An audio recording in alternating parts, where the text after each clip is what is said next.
الحمد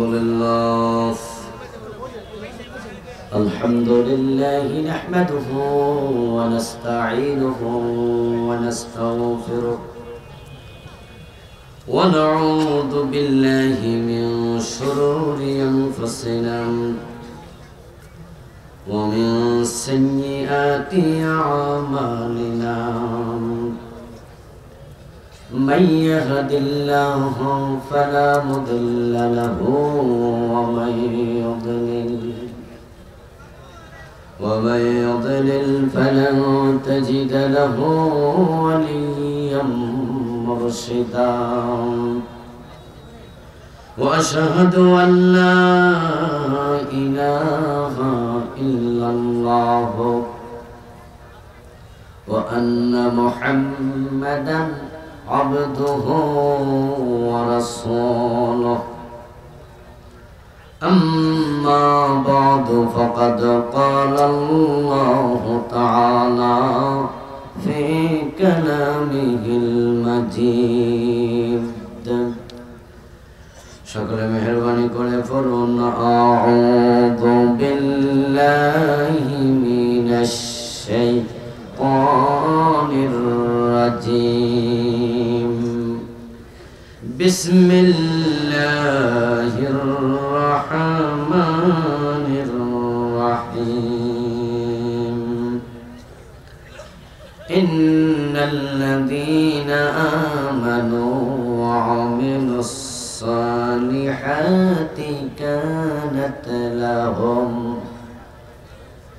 كانت لهم جنات الفردوس نزلا خالدين فيها لا يبغون عنها حولا قال النبي صلى الله عليه وسلم لا يؤمن أحدكم حتى يكون هواه تبعا لما جئت به أو كما قال النبي عليه الصلاة والسلام شكرا مهرباني করে درود إبراهيم فرون اللهم صل على محمد وعلى آل محمد كما صليت على إبراهيم وعلى آل إبراهيم إنك حميد مجيد اللهم بارك على محمد وعلى آل محمد كما باركت على إبراهيم وعلى آل إبراهيم إنك حميد مجيد اللهم صل وسلم وبارك عليه দুর্গাপুর ঈদগাহ ময়দান সংলগ্ন মাঠে আয়োজিত 20তম 5 দিন ব্যাপী ঐতিহাসিক তাফসীরুল কোরআন মাহফিলের আজকে 3য়তম দিবসের মুআজ্জাজ মুকাররম সম্মানীয় সভাপতি আদর্শ ফাজিল মাদ্রাসার সম্মানীয় সহকারী অধ্যাপক विशिष्ट आलम दीन मोहतरम मौलाना मोहम्मद मुस्तफा कमाल साहेब सम्मानीय प्रधान अतिथि যিনি আমার পূর্বে অত্যন্ত চমৎকার ভাবে গুরুত্বপূর্ণ কিছু কথা বলেছেন বিশিষ্ট সমাজসেবক জনাব মোহতরম লেফটেন্যান্ট কর্নেল অবসরপ্রাপ্ত আসাদুল ইসলাম আজাদ সাহেব সম্মানীয় বিশেষ অতিথি সৈনং মির্জাপুর ইউনিয়ন পরিষদের সম্মানীয় চেয়ারম্যান নন্দিত জননেতা জনাব মোহাম্মদ শাহজাহান তালুকদার সাহেব সহ অন্যান্য সম্মানীয় অতিথিবৃন্দ এশার পর থেকে অত্যন্ত চমৎকার ভাবে কোরআন এবং হাদিস থেকে আপনাদের সম্মুখে আলোচনা উপস্থাপন করেছেন বিশিষ্ট ইসলামী চিন্তাবিদ তরুণ মুফাসসির কোরআন আপনাদের টাঙ্গাইলের কৃতি সন্তান জনাব মোহতারাম হযরত মাওলানা এস.এম. আবুল কালাম আজাদ সাহেব উপস্থিত থাকার কথা ছিল तमाम दुनियाते जिनी बांग्ला भाषाभाषीर निकटे मुफास्सिर कुरान हिसाबे ताদের হৃদয়ে স্থান করে নিয়েছেন আমাদের সকলেরই প্রিয় ভাজন ব্যক্তি মহতারাম আল্লামা তারেক মুনাওয়ার সাহেব আসতে পারেননি সঙ্গত কারণেই আমরা ওনার জন্য দোয়া করছি আল্লাহ তাকে দ্বীনের জন্য কবুল করুন এই ময়দান তার জন্য আল্লাহ উন্মুক্ত করে দিন আবারও বলুন আমিন সম্মানীয় দিনী ভাইয়েরা মহতারাম উলামায়ে কেরাম ইসলাম প্রিয় তৌহিদি জনতা পর্দার অন্তরালীর সতী সাধবী মা ও বোনেরা আল্লাহ তাআলার পবিত্র দরবারে লাখো কোটি শুকরিয়া জ্ঞাপন করছি যে মহান মনিব অত্যন্ত মেহেরবানি করে এই কুয়াশা স্নাত রাতে কনকনে শীতের মাঝে কোরআনের ময়দানে আমাদের সকলকে হাজির হওয়ার তৌফিক দিলেন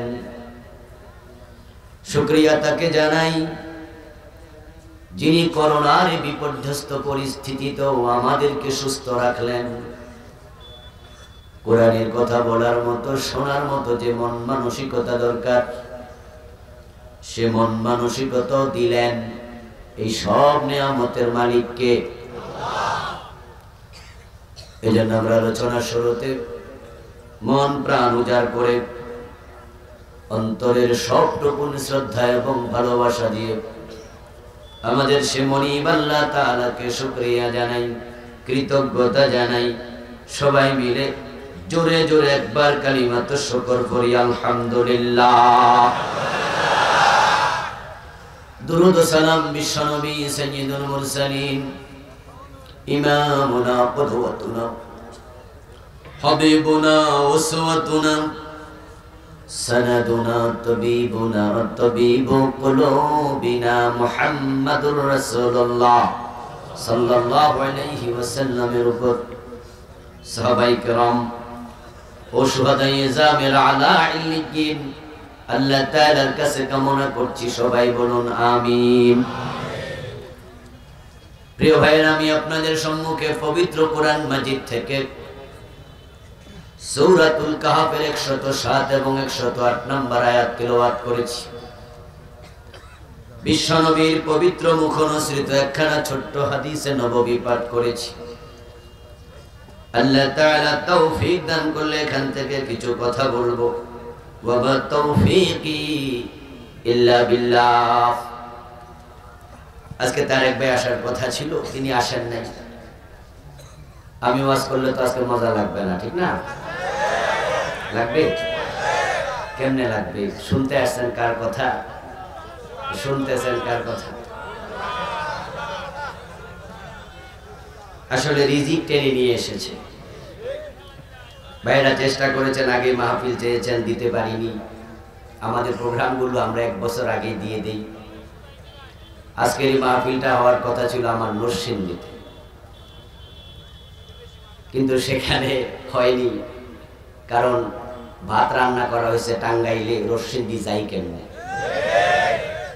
রিজিকে টান মারছে চলে আসছি আপনারা বেজার হচ্ছেন না তো আলহামদুলিল্লাহ এই মাহফিলের আয়োজন কমিটি অনুরোধ করেছেন যে হুজুর বিশাল একটি মাহফিলের আয়োজন আমরা করেছি 5 দিন ব্যাপী যদি আমাদের ভাইয়েরা আমাদের একটু সহযোগিতা করে তাহলে পথ চলা সহজ হয় 10-এর লাঠি একের বোঝা তাআওয়ানু আলাল বিররি ওয়াত তাকওয়া আল্লাহ তাআলা বলেন তোমরা ভালো কাজে একে অপরকে সহযোগিতা করো ইনশাআল্লাহ আমি আলোচনা শুরু করব তার আগে আপনাদের কাছে সে অনুরোধটুকু রাখছি ব্যাগ নিয়ে ভলান্টিয়ার কিছু ভাই প্রবেশ করবেন ওনারা ওনাদের গতিতে এদিক থেকে ওদিকে যেতে থাকবেন বা ওদিক থেকে এদিকে আসতে থাকবেন আর আপনারা যার যতটুকু তৌফিক আল্লাহ তাআলা দিয়েছেন 10 20 50 100 হাজার গোপন দান এটা আরশে আজিমের নিচে থাকার ওসিলা হবে ইনশাআল্লাহ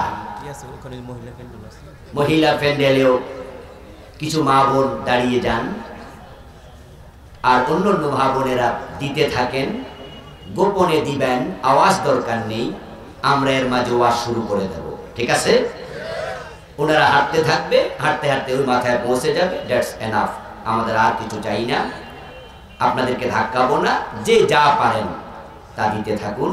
ভলান্টিয়ার ভাইদেরকে ভিতরে ঢোকার অনুরোধ করছি। সম্মানিত ভাইয়েরা, আসুন আমরা শুরু করি আলোচনা। আল্লাহ পাক রব্বুল আলামিন সূরা আল কাহফের 107 নম্বর আয়াতে বলছেন, ইন্নাল্লাযীনা আমানু, নিশ্চয়ই যারা ঈমান আনে, ওয়া আমিলুস সালিহাত, এবং নেক আমল করে, কানাত লাহুম জান্নাতুল ফিরদাউসি নুজুলা, এই দুটি কাজ যারা সম্পাদন করবেন তাদের জন্য জান্নাতুল ফিরদাউস অপেক্ষা করছে, প্রস্তুত করে রাখা আছে। খালিদিনা ফিহা, এবং তারা সেখানে চিরকাল থাকবে। লা ইয়াবগুনা আনহা হিওয়ালা, ওই জান্নাত থেকে তারা কোনোদিন বের হতে চাইবে না। আল্লাহ তাআলা তার মুমিন এবং নেক আমলকারী বান্দাদের জন্য জান্নাতুল ফিরদাউসের ঘোষণা দিলেন। আমরা সকলে জানি জান্নাতের সংখ্যা হলো মোট 8টি। 8টা জান্নাতের মাঝে সবচেয়ে সেরা জান্নাতের নাম হলো জান্নাতুল ফিরদাউস। যেই জান্নাতে বিশ্বনবী থাকবেন, থাকবেন আবু বকর, ওমর, উসমান, আলী রাদিয়াল্লাহু তাআলা আনহুম, থাকবেন নবী ইব্রাহিম, নবী মূসা, নবী ঈসা। ঈমান আনলে, নেক আমল করলে ওই জান্নাত আল্লাহ আপনাকেও দেবেন, তিনি ওয়াদা করেছেন। সুবহানাল্লাহ। এই জান্নাত শুধু নবীদের জন্য খাস নয়। তাই তো বিশ্ব নবী আমাদেরকে বলছেন, ইজা সালতুমুল্লাহাল জান্নাতা ফাসআলুহুল ফিরদাউস ফাইন্নাহা আ'লাহা। ও আমার উম্মত, তোমরা আল্লাহ তাআলার কাছে যখন জান্নাত প্রার্থনা করবে, তোমরাও জান্নাতুল ফিরদাউস প্রার্থনা করিও। এটা হচ্ছে সব জান্নাতের মাঝে সেরা। ফাইন্নাহা আ'লাহা, এটা সেরা জান্নাত। তুমি যদি আল্লাহর কাছে এটা চাও, ওই সেরা জান্নাত দেওয়ার ক্ষমতা আল্লাহর আছে না নাই? তিনি যদি আপনাকে জান্নাতুল ফিরদাউস দিয়ে দেন, ও আল্লাহ তুমি তারে কেন দিলা, এই প্রশ্ন করার অধিকার কারো নাই। নিশ্চয় যারা ঈমান আনে এবং নেক আমল করে, আল্লাহ তাআলা তাদের জন্য জান্নাতুল ফিরদাউস বানাবেন না বানায়া রাখছেন। কানাত লাহুম জান্নাতুল ফিরদাউসি নুজুলা। কানাত ফি'ল মাজি, অতীতকালের শব্দ। আল্লাহ জান্নাত বানাবেন তা নয়, বরং তিনি জান্নাত বানিয়ে রেডি করে রেখেছেন। আমার ভাইয়ারা, যে মেহমানদারির আয়োজন করে, মেহমান তার বাসায় পৌঁছার পরে সে বাজারে যায় না, খরচাপাতি করে না, বরং মেহমান তার বাসায় আসার আগে সে খরচপাতি করে পাকশাক করে রেডি থাকে। আপনার মৃত্যুর পরে, ইন্তেকালের পরে আল্লাহ জান্নাত বানায় আপনাকে দেবেন তা নয়, বরং তিনি জান্নাত বানায় অপেক্ষমান। যদি আপনি শর্ত পূরণ করে মরতে পারেন, মরতে দেরি, জান্নাতে যেতে দেরি হবে না। এই যে আমরা এখানে বসে আছি, ঠিক এই টাইমে আল্লাহর জান্নাতে মেহমানদারি গ্রহণ করছেন, জান্নাতে অলরেডি অবস্থান করছেন। এমন কিছু আল্লাহর বান্দা আছে না নাই? ওরা কারা? আমার বন্ধু, তারা হলো আল্লাহর রাস্তায় যারা শহীদ হয়েছে। শহীদেরা ডাইরেক্ট আল্লাহর জান্নাতেই আছে। ইননা রাব্বিহিম ইউরযাকুন।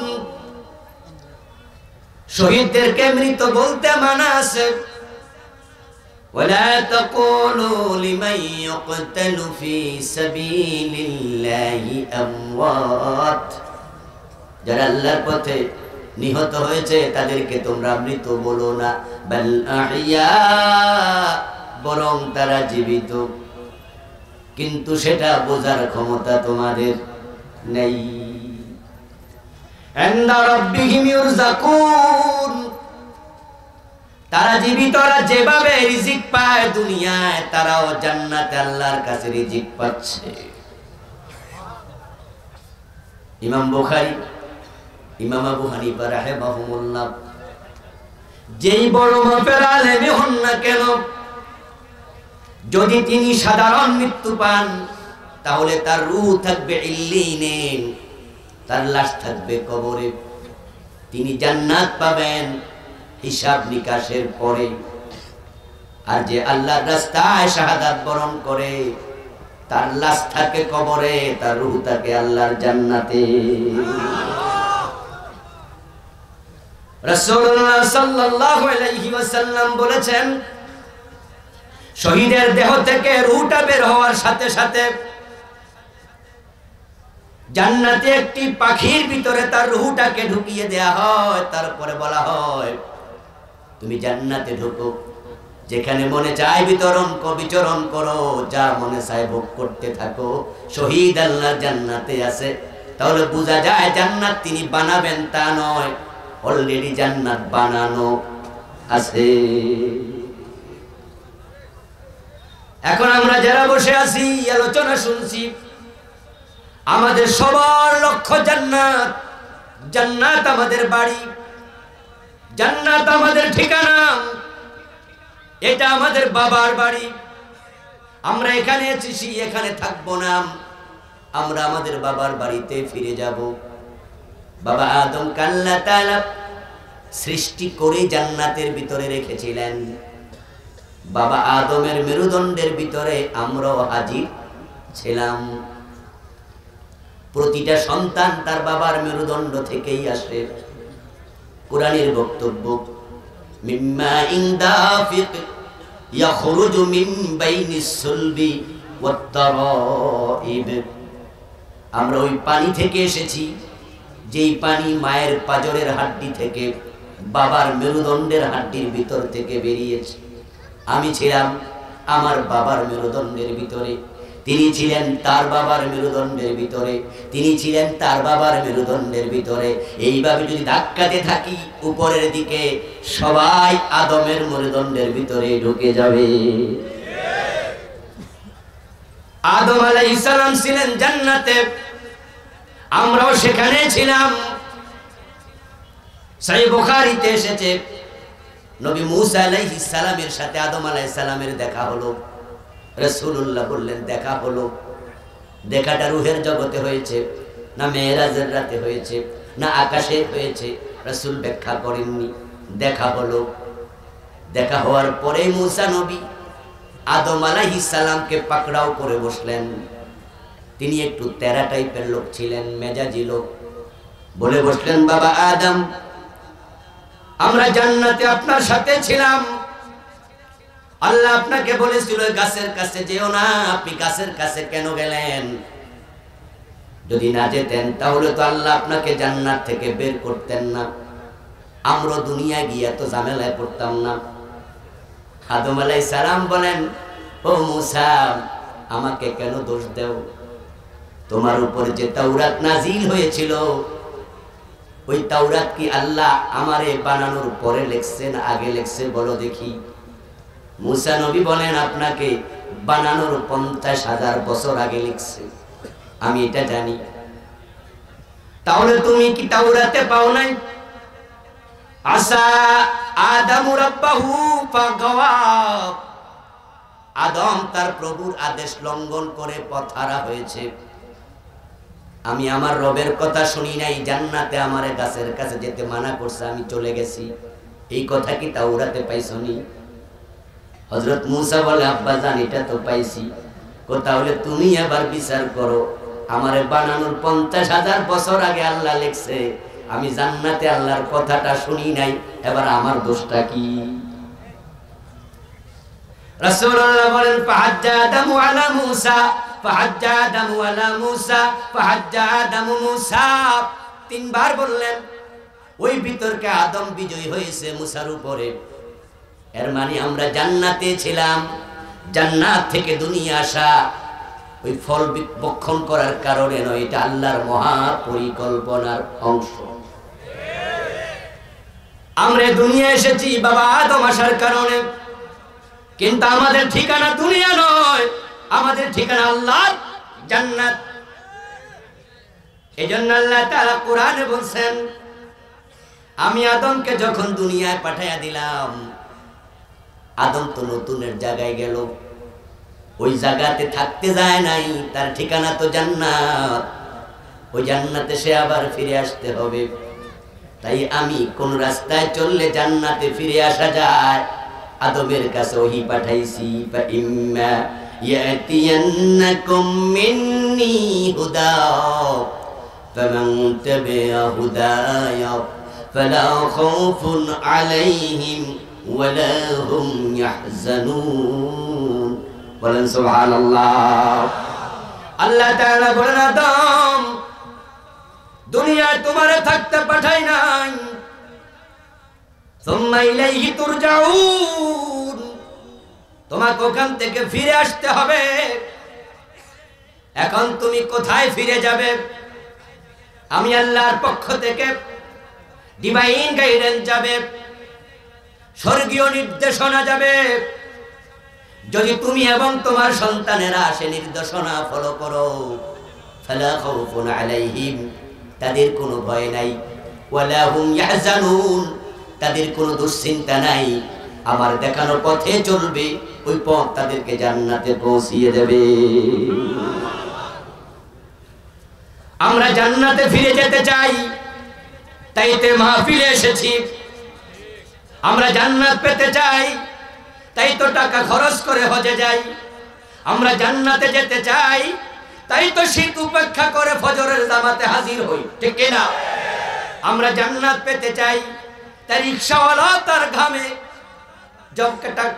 আপনার কামাই করা টাকা, মসজিদওয়ালা যখন রাস্তায় বসে কয়ে 10টা টাকা দেন মসজিদের জন্য, রিকশাওয়ালা সেই কষ্টার্জিত টাকাটাও ওই জান্নাতের আশায় মসজিদে দিয়ে দেয়।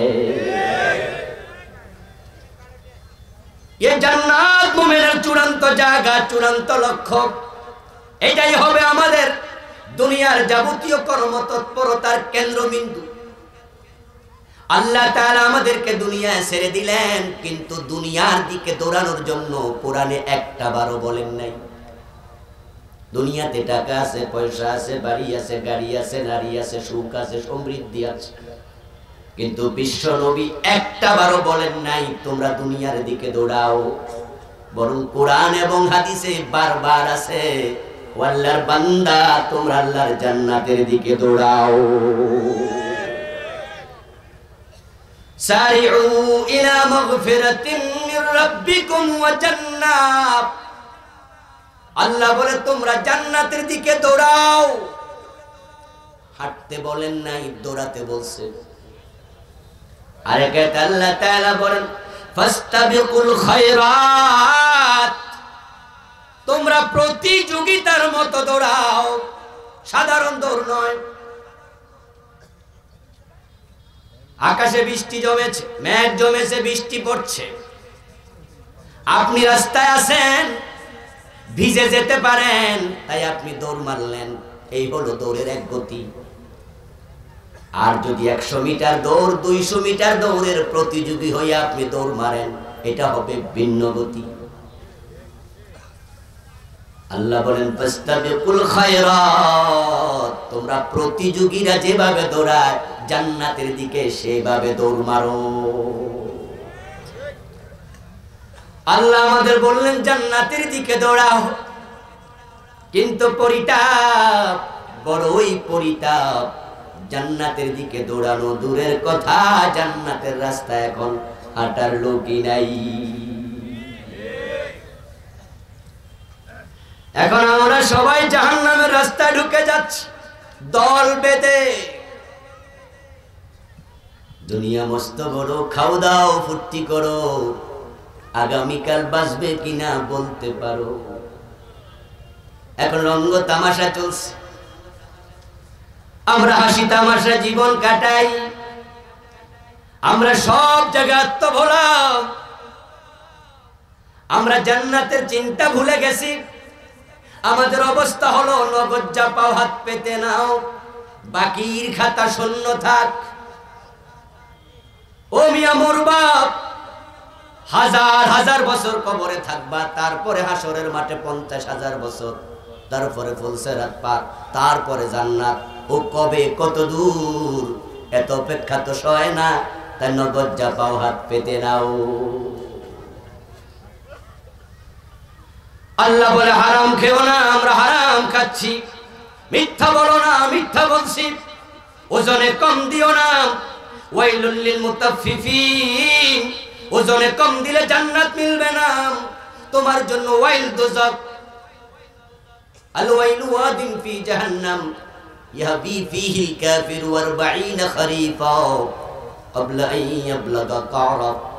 রাসূলুল্লাহ ব্যাখ্যা করছেন, ওজনে কম যদি দাও, তোমাকে জাহান্নামের এমন এক গর্তে ফেলে দেয়া হবে, যে গর্তের তলায় পৌঁছতে 40 বছর লাগবে। আমরা আজকে জান্নাতের কথা ভুলে গেছি। নগদ যাব হাত পেতে নাও, ব্যবসা ভালো হবে, মালে ভেজাল দাও, বড় লোক হওয়া লাগবে, পরে জমি দখল করো, জমিটা কমে যাবে, বোনের সম্পদ দিও না। অথচ বাবা মারা গেছে 10 বছর আগে, 10 বছর আগে বাবা মরে গেল, বোন তার সম্পদ পায় না। অথচ ভাই হাজি সাহেব জমি কমে যাবে, বোনের সম্পদ দেয় না। এমন হাজি গাজি নামাজি টাঙ্গাইলে নাই, আছে কিন্তু আজকের মাহফিলে নাই, ঠিক না? আমার জমিন বাড়াতে হবে, জমিন কমানো যাবে না। নামাজ পড়ে আবার সুদে টাকা লাগায় বসে আছে, এমন নামাজিও আছে না নাই? নামাজ পড়তে পড়তে কপালে কালো দাগ ফেলে দিয়েছে, কিন্তু অফিসে গেলে ঘোষণা দিলে ফাইল নড়ে না। আমার বন্ধু, জান্নাতের রাস্তায় মানুষ বড় কম, জাহান্নামের রাস্তায় বেশি। এখন আমরা আছি রঙ্গমঞ্চে, দুনিয়ায় মজা নেও, দুনিয়া মস্ত বড়, খাও দাও ফুর্তি করো। এখন কি খাইয়া ফুর্তি করা লাগবে, কবি কিন্তু লিখতে মনে নাই। তাই পরবর্তী অনুজ কবি এসে অগ্রজ কবিকে সহযোগিতা করেছে। আমার বড় ভাই লিখে গেছে, দুনিয়া মস্ত বড়, খাও দাও ফুর্তি করো। কিন্তু খাবারের মেনু তো উনি দেয় নাই। ফুর্তি করতে হলে কি খাওয়া লাগে, অনুজ এসে লিখে দেয়, এই বেলা ভাই মদ খেয়ে নাও, কাল নিশীথের ভরসা কই। চাঁদনি জাগিবে যুগ যুগ ধরে, আমরা তো আর রব না সই। মুসলমানের সন্তান জান্নাতের আশা করে, আবার মুসলমানের সন্তানের মাঝে মদ খায়, গাঁজা খায়, ইয়াবা খায়, হিরোইন খায়, এমনও আছে না নাই? জান্নাতের পথে মানুষ কই? বর্তমান পৃথিবীতে মানুষের সংখ্যা প্রায় 800 কোটি, তার মাঝে মুসলমানের সংখ্যা 150 কোটির কম বেশি। আমার বন্ধু, বাকি 650 কোটি কাফের। একটু বলুন তো, কাফেররা কি জান্নাতের রাস্তায় আছে? ওমান ইউশরিক বিল্লাহি ফাকাদ হারামাল্লাহু আলাইহিল জান্নাহ ওয়া মাওয়াহুন নার ওয়া মা লিয-যালিমিন মিন আনসার। আল্লাহ তাআলা কোরআনে বলেন, যারা শিরিক করে, যারা কুফরি করে, তাদের জন্য জান্নাত হারাম। ওয়া মাওয়াহুন নার, বরং তাদের আবাসস্থল হবে জাহান্নাম। 150 কোটির কম বেশি মুসলমান, বাকি 650 কোটি কাফের। আল্লাহর ঘোষণা, তারা জাহান্নামী।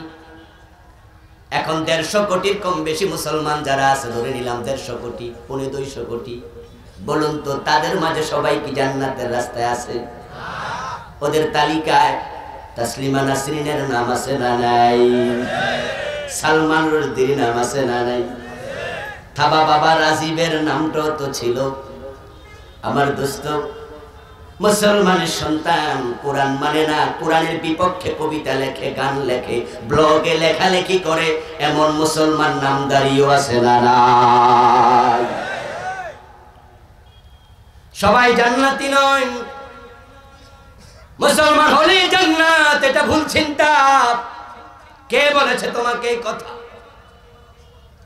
বরং বিশ্ব নবীর বক্তব্য, তাফতারিকু উম্মতি আলা 73 মিল্লাহ কুল্লুহুম ফিন্নারি ইল্লা ওয়াহিদা। রাসূলুল্লাহ বলেন, আমার উম্মত গুলো আবার 73 দলে বিভক্ত হবে। ওই 650 কোটি বাদ, এই 150-200 কোটি, তারা হবে আবার 73 দলে বিভক্ত। কুল্লুহুম ফিন্নারি ইল্লা ওয়াহিদান, তাদের মাঝে একদল মাত্র জান্নাতি, বাকি 72 দল হবে জাহান্নামী। আমার ভাইরা, জান্নাতি কমে গেছে। জান্নাতে যাওয়ার জন্য জান্নাতীদের চরিত্র নিজের ভিতরে তৈরি করতে হবে। কিন্তু আমরা তো স্যাক্রিফাইস করতে রাজি নই। জান্নাতের পথ কখনো কুসুমাস্তীর্ণ ছিল না, ফুল বিছানো ছিল না। জান্নাতের পথ কাঁটায় ভরা। এই পথ বড় পিচ্ছিল, বড় কণ্টকাকীর্ণ, বড় দুর্গম, বড় মরুময়, বড় বন্ধুর। এই পথে যারা চলেছে তাদেরকে বিপদের মুখোমুখি হওয়া লেগেছে। জান্নাতের পথে চলবা, অন্যায় দেখে চুপ থাকবা, এটা জান্নাতীদের চরিত্র হতে পারে না। অন্যায়ের প্রতিবাদ তোমারে করতে হবে। হারাম খাওয়া জান্নাতীর চরিত্র হতে পারে না। আল কানা আল কানা আল কানা, তোমাকে হালালের মাঝে স্বল্পে তুষ্ট থাকতে হবে। আমার বন্ধু, জান্নাতের পথে চলা সহজ নয়। একই অফিসে চাকরি করবেন, একই র্যাঙ্ক, একই পোস্ট, বেতন 20,000। আপনার পাশের চেয়ারে বসে আছে, তারও সমান বেতন। কিন্তু বন্ধু, সেই যে ফ্ল্যাটে ভাড়া থাকে ঢাকা শহরে, সেটা ভাড়াই হলো 30,000, 50,000, বেতন পায় 20,000। ছেলে মেয়েরা যে কলেজ ইউনিভার্সিটিতে পড়ে, private university, private college, private high school, সে মাঝে মাঝে গল্প করে, আমার 3টা বাচ্চা পড়ে, তাদের পিছনে মাসে লাগে 1.5 লাখ। বাজারও জিপে করে অফিস করে। গাড়ির ড্রাইভার, তার ড্রাইভিং করার জন্য আরো ড্রাইভার লাগে, এমন ড্রাইভারও আছে না নাই? 5-7টা গাড়ি আছে গাড়ির ড্রাইভার। অফিসের পিয়ন কোটিপতি, আপনি আছেন 20,000 টাকা র্যাঙ্কে চাকরি, ভাড়া থাকেন 5,000। ছেলে মেয়ে লেখাপড়া করান, চলে যায় 5-7 হাজারের। মাস শেষ হলে টানাটানি। আপনি চাইলে তার মতো ঘুষ খাওয়ার সুযোগ আপনার আছে, কিন্তু আপনি জান্নাতের রাস্তায় চলবেন, সহজ নয়, সহজ নয়। অফিস আওয়ারে যখন লাঞ্চ সময় দেয়, লাঞ্চ পিরিয়ডে, সে যখন টিফিন ক্যারিয়ার খোলে, পোলাওয়ের গন্ধ পান, মুরগির রোস্ট, আর আপনার টিফিন ক্যারিয়ার খুললে শুটকির গন্ধ। সে প্রতিদিন এক সেট জামা চেঞ্জ করে আসে, পায়ের জুতার দাম 20,000, আর আপনার গায়ের জামা তালিওয়ালা, নুন আনতে ফান্তা ফুরায়। চাইলে তার মতো কোটি টাকা ঘুষ খাওয়ার সুযোগ আপনারও আছে, কিন্তু কানাম কম খাবো, হারাম খাবো না। লোকাল বাসে চড়ে আসবো, বাজারও দরকার নাই। জান্নাতের পথে টিকে থাকা সোজা নয়। শয়তান ধোকায় ফেলে দেয়, আপনারে ভয় দেখায়। তুমি যদি ঘুষ না খাও, না খাইয়া মরবা, পোলাপান লেখাপড়া করবে না, তুমি গরিব হইয়া যাইবা। শয়তান এসে আপনাকে ভয় দেখাবে। ওজনে কম না দিলে ব্যবসা লস হয়ে যাবে, মালে ভেজাল না দিলে ব্যবসায় দোষ নেমে যাবে। তুমি কেমনে ব্যবসা টিকাইবা? ওজনে কম যদি না দেও, তুমি চিনি কিনেছ কেজি 60 টাকা, বিক্রি করো 62 টাকা, কিন্তু পাশের দোকানদার কিনেছে 60 টাকা, বিক্রি করে 59 টাকা, আরো 1 টাকা কম। কাস্টমার তার দোকানে যাবে, উল্টা তোমাকে এসে ধমকাবে, আপনি দাড়িওয়ালা টুপিওয়ালা 3 টাকা বেশি কেন নেন, পাশের দোকানে তো 59। আপনি মাথা নত করে নিচের দিকে নিয়ে ভাবেন ঘটনাটা কি। 60 টাকা কিনা 59 বেচে কেমনে? বেডা কি ভর্তুকি দিতেছে? এলাকায় কি এমপি হইব নাকি? ঘটনাটা কি? পরে খবর নিয়ে দেখেন বেটা যে বাটখারা দিয়া মাপ দেয়, ওখানে পাল্লা যে দাড়ি পাল্লায় পাথরটা রাখে সেটার গায়ে লেখা 1 কেজি, বাস্তবে 900 গ্রাম। সুতরাং 1 টাকা কমে বেচলে কোনো অসুবিধা নেই।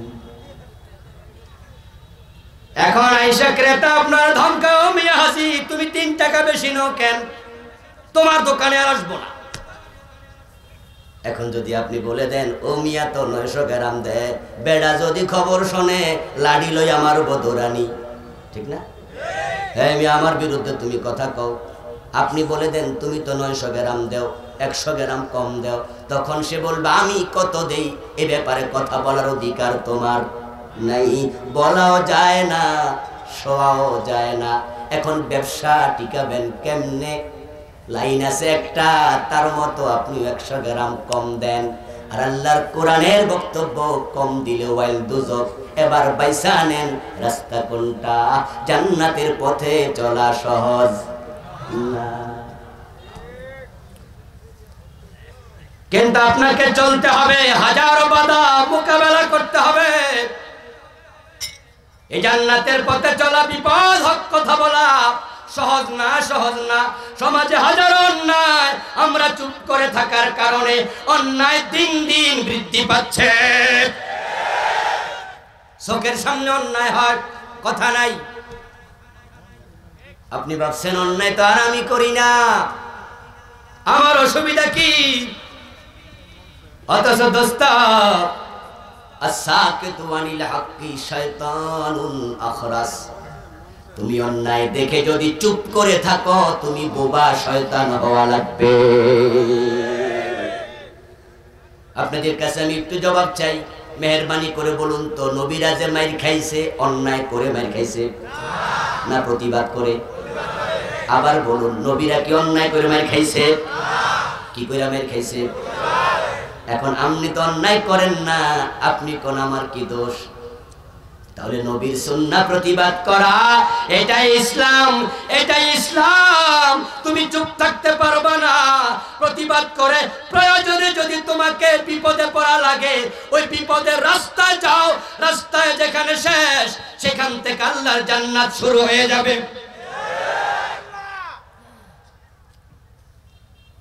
জান্নাতের রাস্তায় চলতে গিয়া নবী মুহাম্মদের দাঁত নাই।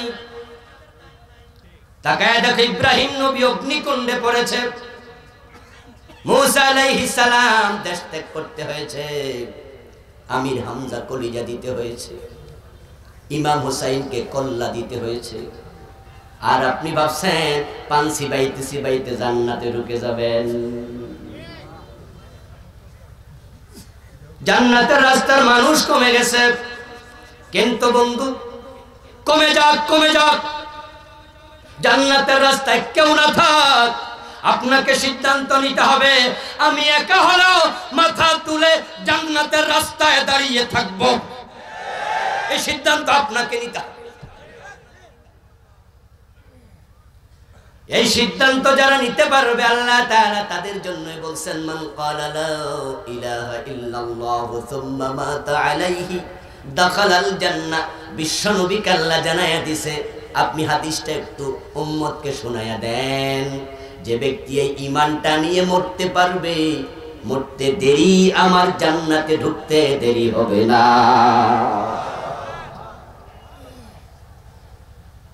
আল্লাহ পাক রব্বুল আলামিন যে জান্নাত আমাদেরকে দেবেন, ওই জান্নাতের জন্য এত কষ্ট, এত ক্লেশ কেন, এত পরিশ্রম কেন? এর কারণ হলো দোস্ত, যে জিনিস যত দামি তার জন্য পরিশ্রম করা লাগে তত বেশি।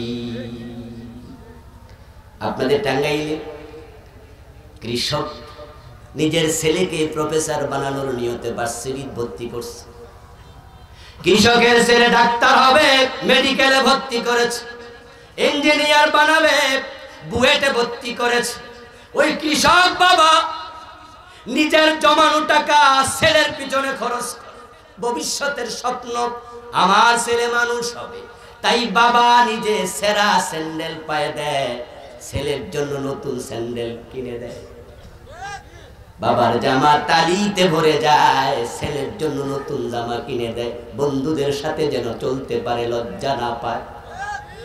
মা ডিম বিক্রি কইরা, আলু গম বিক্রি করে টাকা জমায়, ওই ছেলের ফর্ম ফিলআপের দিন দিয়ে দেয়। স্বপ্ন ছেলে ডাক্তার হবে, আমাদের দুঃখ মুছে যাবে। ভবিষ্যতের স্বপ্ন যারা দেখে তাদেরকে বর্তমান স্যাক্রিফাইস করা লাগে। ঢাকার গুলশানে যারা বাড়ি বানাবে তাদের অ্যাকাউন্ট খালি করে জমি কিনা লাগবে, এটাই নিয়ম। কষ্ট করে করে 5 কোটি 10 কোটি 20 কোটি টাকা জমাইছে। 20 কোটি টাকা অ্যাকাউন্টে জমানো সাধারণ কথা নয়, কিন্তু গুলশানে যদি একটা 6 তলা বিল্ডিং জায়গা শুদ্ধ ক্রয় করে পুরো অ্যাকাউন্ট খালি হয়ে যায়। ওই অ্যাকাউন্টটা খালি করার পরে তার মনে কোনো দুঃখ থাকে না, বরং আত্মীয় স্বজনকে মোবাইল করে করে SMS করে করে ফোন করে করে জানায়, আমি গুলশানে একটা বাড়ি কিনছি, 6 তলা একটা বাড়ি কিনছি। যদি কেউ জিগায় অ্যাকাউন্টে টাকা পয়সা কেমন আছে, কই খালি। হাই হাই করলা কি, কই তুমি বুঝবা কি। আমি এমন একটা বাড়ি পাইছি 6 কোটি 10 কোটি 20 কোটি গেছে, দুঃখ নাই।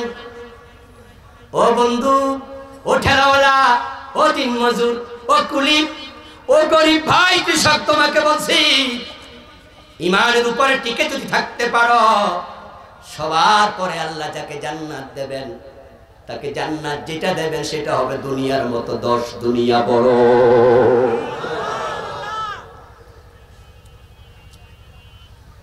সবার পরে যে জান্নাত পাবে দুনিয়ার মতো 10 গুণ।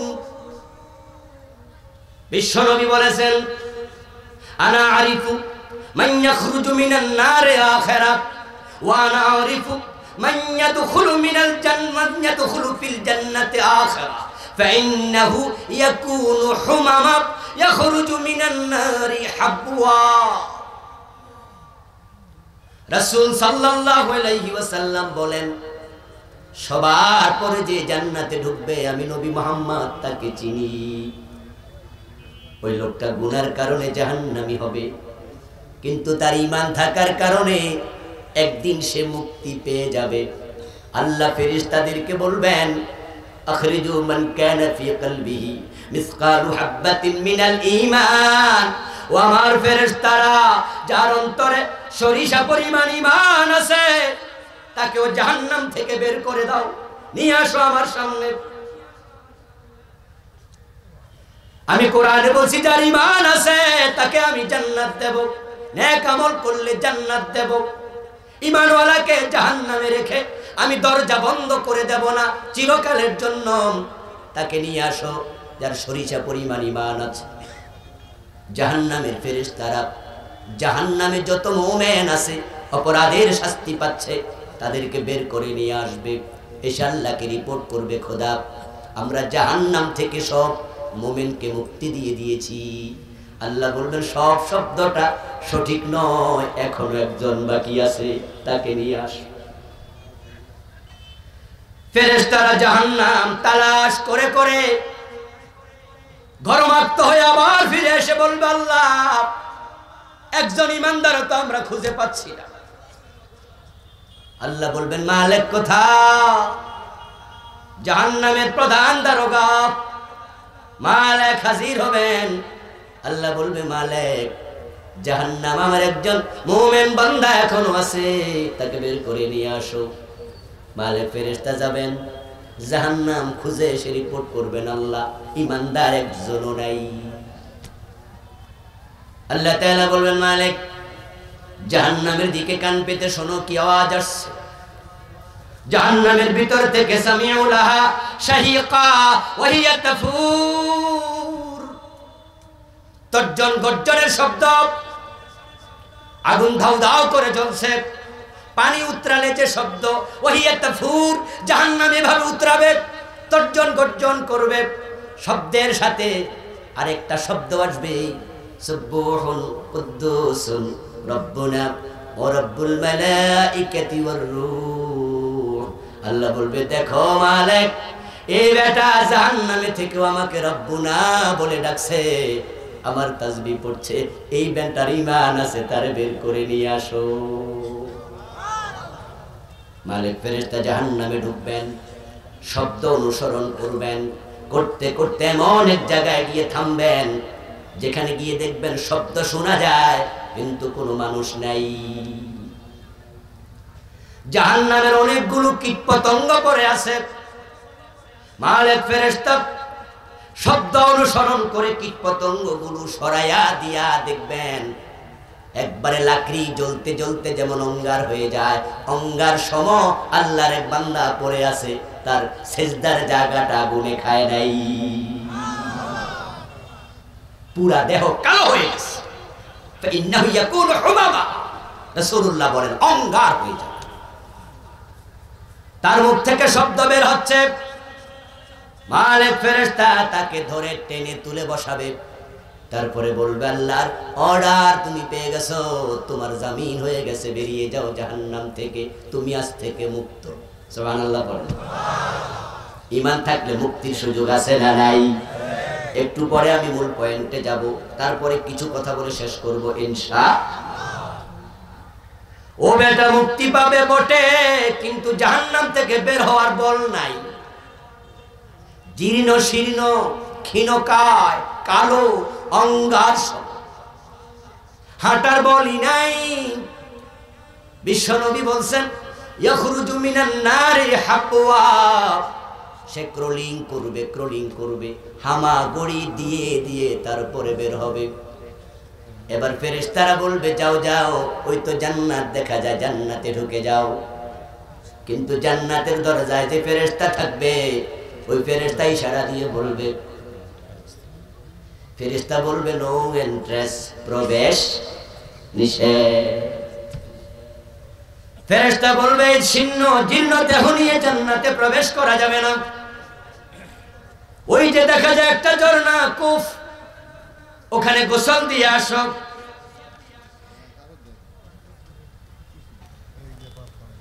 মাঝখানে কেন ঝামেলা করবে? জীর্ণ শীর্ণ দেহ নিয়ে ঢুকবে না, ওই কুফে গোসল দিয়ে আসো।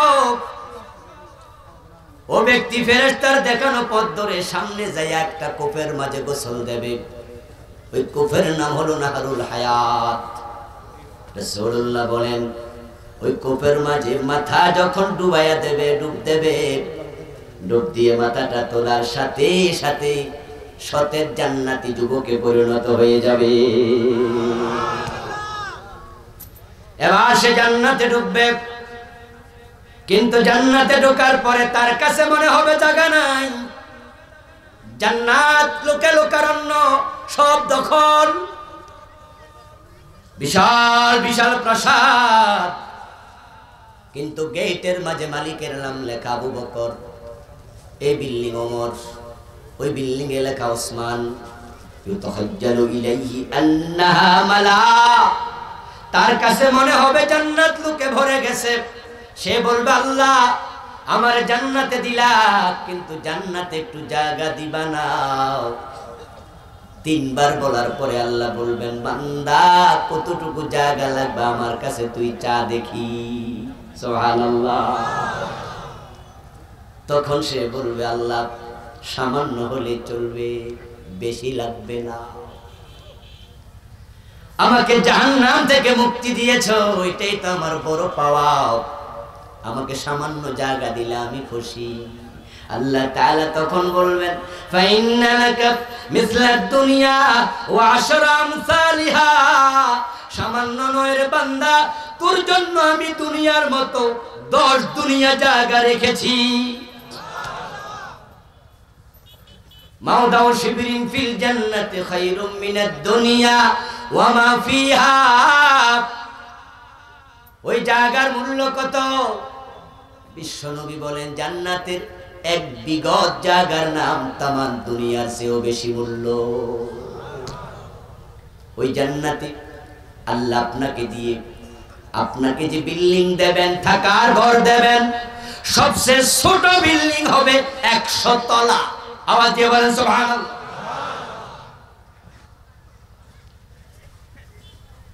এত বড় বিল্ডিং পাইতে হলে স্যাক্রিফাইস করতে হবে, ভয় উত্তরণ করতে হবে, রিস্ক নিতে হবে। No risk no gain. Risk নেবেন না, বিজয়ী হবেন না। রিস্ক আপনাকে নিতে হবে।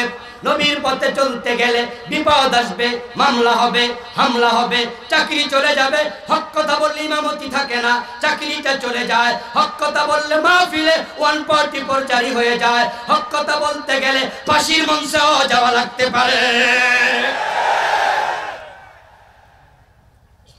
রিস্ক আপনি নেবেন না, এত বড় জান্নাত কেমনে পাবেন? সবচেয়ে ছোট জান্নাত 100 তলা। রাসূলুল্লাহ বলেন ইন্না ফিল জান্নাতি মিআতা দারাজা, জান্নাতে তলা থাকবে 100। মা বাইনা কুল্লি দারাজাতাইনি কামা বাইনাস সামাই ওয়াল আরদি। ওই জান্নাতের একটা ফ্লোর থেকে আরেকটা ফ্লোরের উচ্চতা হবে আকাশ পরিমাণ উঁচু। জান্নাতান মিন যাহাবিন আনিয়াতুহুমা ওয়া মা ফীহিমা, জান্নাতান মিন ফিদ্দাতিন আনিয়াতুহুমা ওয়া মা ফীহিমা। ওই জান্নাতের মাঝে পানপাত্র, ঘটি বাটি, লোটা যা আছে, ব্যবহার্য সম্পদ যা আছে, খাট আছে, আলমিরা আছে, তোশক আছে, সোফা আছে, সব হবে স্বর্ণ এবং রৌপ্যের তৈরি। আবু হুরায়রা রাসূলুল্লাহকে জিজ্ঞাসা করলেন, হুজুর এত বড় বিল্ডিং আল্লাহ বানাবে, আল জান্নাতু মা বিনাউহা, আল্লাহ এটা বানাবে কি দিয়া? রাসূলুল্লাহ বলেন লাবিনাতুম মিন যাহাবিন ওয়া লাবিনাতুম মিন ফিদ্দা, জান্নাতের একটা ইট হবে রৌপ্যের, আর একটা ইট হবে স্বর্ণের। এখন সেটা কত স্কয়ার ফিট হবে? আমরা যে বিল্ডিং বানাই, আমাদের ফ্লোর, আমরা একটা প্লট কিনি ঢাকা শহরে 900, 1000, 1100, 1200, 2000, 2200, 2500 একটা আপনার প্লটের স্কয়ার ফিট। এখন জান্নাতে যে বিল্ডিং আল্লাহ আপনাকে দেবেন সেটা কত স্কয়ার ফিট? রাসূলুল্লাহ বলেন, শোনো, লাওয়ান্নাল আলামিন ইসতামাউ ফি ইহদাহিন্না লাওয়াসাতুহুম, জান্নাতের এক এক ফ্লোর অত বড় হবে, দুনিয়ায় যত মানুষ আছে সবাইকে যদি আল্লাহ এক ফ্লোরে জায়গা দিতে চাইতেন, সবার জায়গা হয়ে যাবে।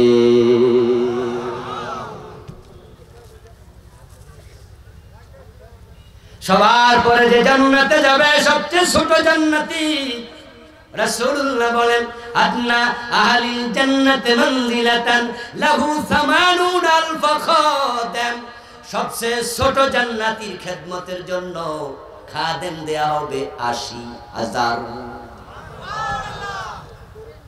এগুলো কল্পনা নয়, সবই বাস্তব, সবই বাস্তব। ইয়াতুফু আলাইহিম বিল দানুম মুখাল্লাদুন, ওই বাচ্চাগুলো, খাদেমগুলো সব হবে কম বয়সী, ছোট ছোট, মোষ ওঠে নাই, দাড়ি ওঠে নাই। 80,000 খাদেম। পৃথিবীর কোন রাজা বাদশাহ আছে? প্রধানমন্ত্রী শেখ হাসিনা, ওনার খেদমতের জন্য খাদেম কয়জন আছে? 10 জন, 20 জন, 30 জন। উনার সাহায্যকারী কয়জন? আমেরিকার president Donald Trump, Joe Biden, তাদের কয়জন? আর আপনি রিকশাওয়ালা, ঠেলাওয়ালা, দুনিয়ায় খাদেমই পান নাই। নিজে মানুষের খাদেম ছিলেন, দারোয়ান ছিলেন, পিয়ন ছিলেন। জান্নাতে যাওয়ার দুটি শর্ত পূরণ করুন, আপনার খাদেম হবে 80,000। এখন আবার এই দামি জান্নাত পাওয়ার জন্য আল্লাহর দেয়া শর্ত পূরণ দরকার আছে না নাই? কিন্তু বাংলাদেশে শর্ত পূরণের খবর খুবই কম, কিন্তু জান্নাতে যাওয়ার লোকের অভাব নাই। জান্নাতে কে কে যেতে চান এই প্রশ্ন করলে বেনামাজিও হাত তোলা দেবে। নামাজ নাই, রোজা নাই, হজ নাই, যাকাত নাই, গাঁজা টানে, বিড়ি খায়, এমন লোকেরাও জান্নাতের স্বপ্ন দেখে, ফিরের পায়ে সেজদা করে, এই টিকেট কিনে পীর সাহেব থেকে হুজুর কইয়া দিছে তোর কোনো টেনশন নাই, আমি তো আছি, আমি তোরে ছাড়া জান্নাতে যাবো না। বাবা রে বাবা, আমার বাবা কইছে আমার ছাড়া যাবে না। এই জাতীয় কাট্টা বেনামাজিরে আপনি যদি প্রশ্ন করেন কিরে তুই কি বেহেশতে যাওয়ার চিন্তা মিন্তা নাই, জুমার নামাজও পড়স না, পাইছটা কি? মুস্কি হাসি দিয়ে বলবে আব্বা জান চাচা জান ওটা তো অনেক আগে কনফার্ম করে রাখছি। কি রে কস আপনি কি বুঝেন না কেমনে কনফার্ম করছি? দাঁড়ান ঘরে যাইয়া তো তোরাটা কাঁদে নিয়া আপনারে টানতে টানতে বলবে গানে গানে শোনেন আছেন আমার মুক্তার, আছেন আমার ব্যারিস্টার, শেষ বিচারের হাইকোর্টেতে তিনি আমায় করবেন পার, আমি পাপী তিনি জামিনদার। এমন গানওয়ালা বাংলাদেশে আছে না নাই? জামিনদার আছে, জামিনদার টেনশন নাই। অথচ কান খোলে শোনো মুসলমান, হাসরের ময়দানে ইব্রাহিম নবী তার বাবার জামিন হতে পারবে না। হযরত লূত আলাইহিস সালাম জান্নাতে যাবেন, নিজের বউকে জান্নাতে নিতে পারবেন না। দুইজন নবীর বউ জাহান্নামী। বিশ্ব নবী জান্নাতে যাবেন, কিন্তু চাচা আবু তালেবকে জামিনদার হইয়া জান্নাতে নিতে পারবেন না। জান্নাতে যেতে হলে শর্ত পূরণ করো। শর্ত খুব বেশি নয়, মাত্র দুটি। এক নাম্বার শর্ত ইন্নাল্লাযীনা আমানু, নিশ্চয়ই যারা ঈমান আনে।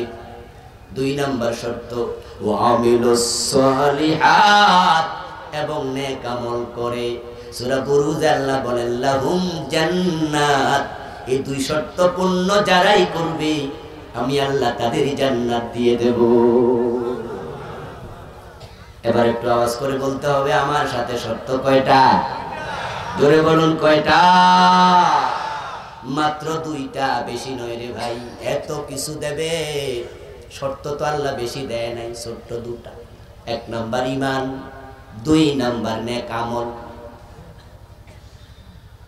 আমেরিকা গেলে মানুষ বড় লোক হয়, তাই যাওয়ার জন্য লাইন ধরে, কিন্তু যাওয়ার জন্য বৈধ কাগজ না থাকলে তোমাকে জীবনের রিস্ক নিতে হবে। আমেরিকায় যদি একটা ছেলে যায় যার কোনো চাকরি বাকরি নাই, যদি টোকায়া টাকায়াও কাম করে, তাহলে মাসে 2-3 লাখ টাকা বাংলায় কামাইতে পারে।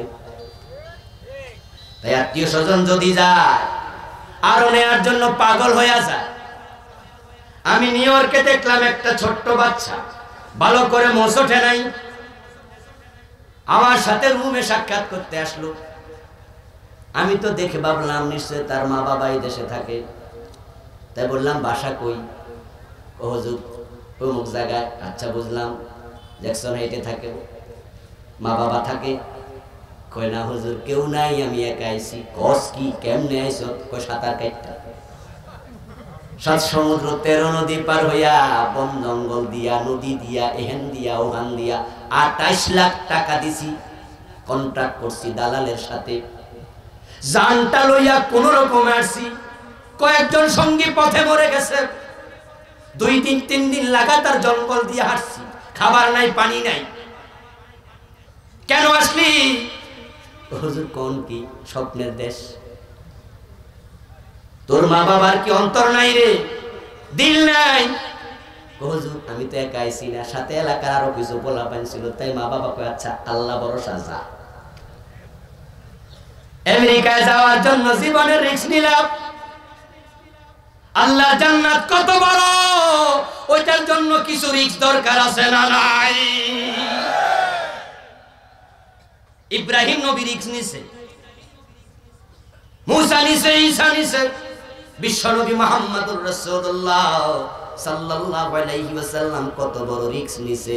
হিজরতের পথে গারে সাউরে 3 দিন ছিলেন দুইজন একাত্রে, যেখানে একজন থাকার জায়গাও নাই, মাথা তুলে বসার জায়গাটাও নাই। ওই গুহায় আমি 2500 সনে ঢুকেছিলাম। বারবার মনে হয়েছে নবী মুহাম্মদুর রাসূলুল্লাহ 3টা দিন কেমনে ছিলেন। মাথা তো তুলে বসতেও পারেন নাই। এত ছোট্ট গুহা, একসাথে দুইজন প্রবেশ করা যায় না, একজন একজন প্রবেশ করা লাগে লাইন ধরে। একসাথে দুইজন বসার জায়গা নাই।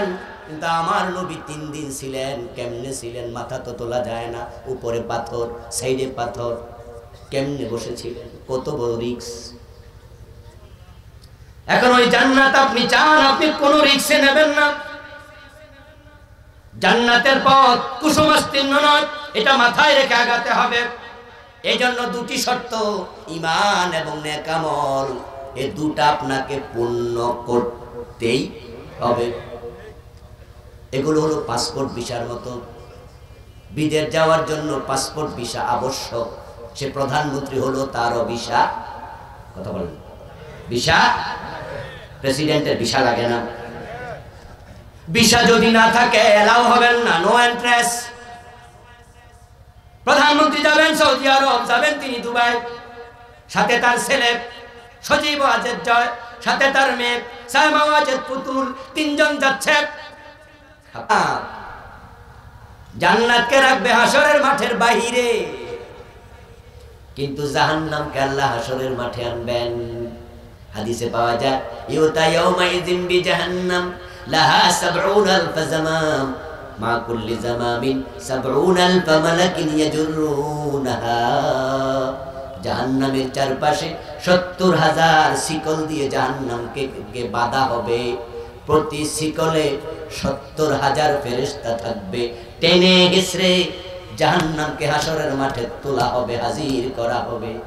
এখান থেকে জাহান্নামীদেরকে উপর করে করে ফেলা হবে, কিন্তু জান্নাতকে হাসরের মাঠে আনা হবে না। এটাকে অনতি দূরে রাখা হবে। কোরআনে আল্লাহ বলছেন, ওয়া উযলিফাতিল জান্নাতু লিল মুত্তাকিনা গায়রা বাঈদ। খুব দূরে নয়, অনতি দূরে রাখবো।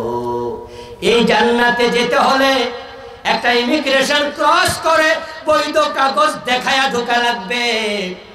ওই ইমিগ্রেশনের নাম হলো ফুলসিরাত। জান্নাতে যাওয়ার আগে ফুলসিরাত আছে না নাই? قال النبي صلى الله عليه وسلم يضرب الصراط بين جهراني جهنم। জাহান্নাম আছে হাসরের মাঠে, আল্লাহ ফুলসিরাতটা বানাবেন জাহান্নামের উপরে। আবু সাঈদ খুদরি বলেন, আন্নাহু বালাগানি আন্নাহু ইয়াকুনু আদাক্কা মিনাশ শারা ওয়া হাদ্দা মিনাস সাইফ। সহিহ বুখারীর হাদিস। আবু সাঈদ খুদরি রাদিয়াল্লাহু তাআলা আনহু বলেন, ওই ফুলসিরাত হবে চুলের চেয়ে চিকন, তরবারির চেয়েও ধারালো। জাহান্নামের আগুন হবে নিকশ কালো। ওই কালো আগুনের উপরে চিকন চুলের মতো ফুলসিরাত। কেমনে দেখবা? কেমনে দেখবা? দেখাই তো যাবে না, অন্ধকার। এখন পার হইবা কেমনে? যে পার হতে পারবে না তার জান্নাতে যাওয়া কপালে নেই। এখন কেমনে পার হবেন? আল্লাহ তাআলা সেটাও কোরআনে বলছেন, সুবহানাল্লাহ সুবহানাল্লাহ, ইয়াউমা তারাল মুমিনিনা ওয়াল মুমিনাতি ইয়াসআ নূরুহুম বাইনা আইদিহিম ওয়া বিআইমানিহিম। ও নবী মুহাম্মদ, আপনার উম্মতেরা যখন ফুলসিরাতের গোড়ায় যাবে তখন তাদের সামনে থেকে ঈমানের নূর বের হতে থাকবে। ইয়াসআ নূরুহুম, নূর বের। ঈমান নাই, নূর পাবা না। এখন ঈমানের বড় অভাব, ঈমানের বড় অভাব। এই বাংলাদেশে টুপিওয়ালা আছে, দাড়িওয়ালা আছে, পাঞ্জাবিওয়ালা, পাগড়িওয়ালা, নামাজওয়ালা, রোজাওয়ালার অভাব নাই, ঈমানওয়ালার বড় অভাব দেখা দিয়েছে। রাসূলুল্লাহ 1400 বছর আগে বলে গেছেন, ইয়াতি আলান নাসি জামান ইয়াজতামিউনা ফিল মাসাজিদি লাইসা ফীহিম মুমিন। এমন একটা জামানা আসবে যে জামানার মানুষগুলো জামাতে নামাজ পড়বে কিন্তু ইমানদার থাকবে না। শিরিক করে ঈমান হারা, কুফর করে ঈমান হারা। ঈমান লাগবে ঈমান। 2 নাম্বার নেক আমল, নেক আমল, নেক আমল। এখন তো নেকের খবর নাই, আমলের বড় অভাব। মসজিদে গিয়ে দেখো ফজরের টাইমে মসজিদ খালি, 2 কাতার 3 কাতার, কোন কোন মসজিদ আধা কাতার। এমন মসজিদও আছে ইমাম আর মুয়াজ্জিন ছাড়া মুসল্লি নেই।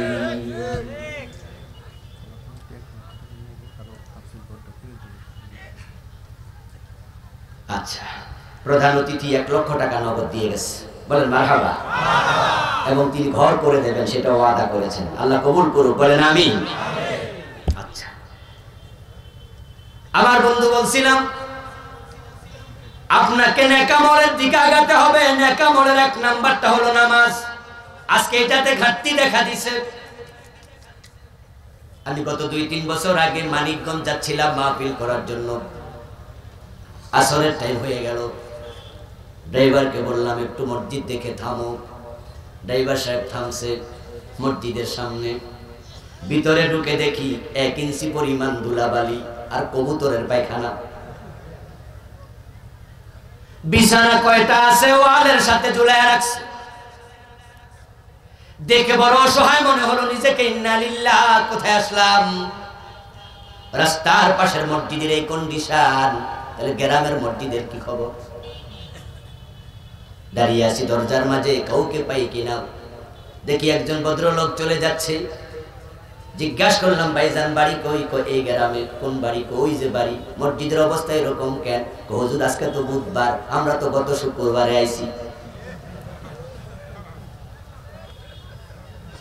ও দোস্ত, হাসির কি আছে? কেন হাসলেন? কান্না করা দরকার, ঠিক না? আল্লাহর ঘর বিরান হয়ে যাচ্ছে।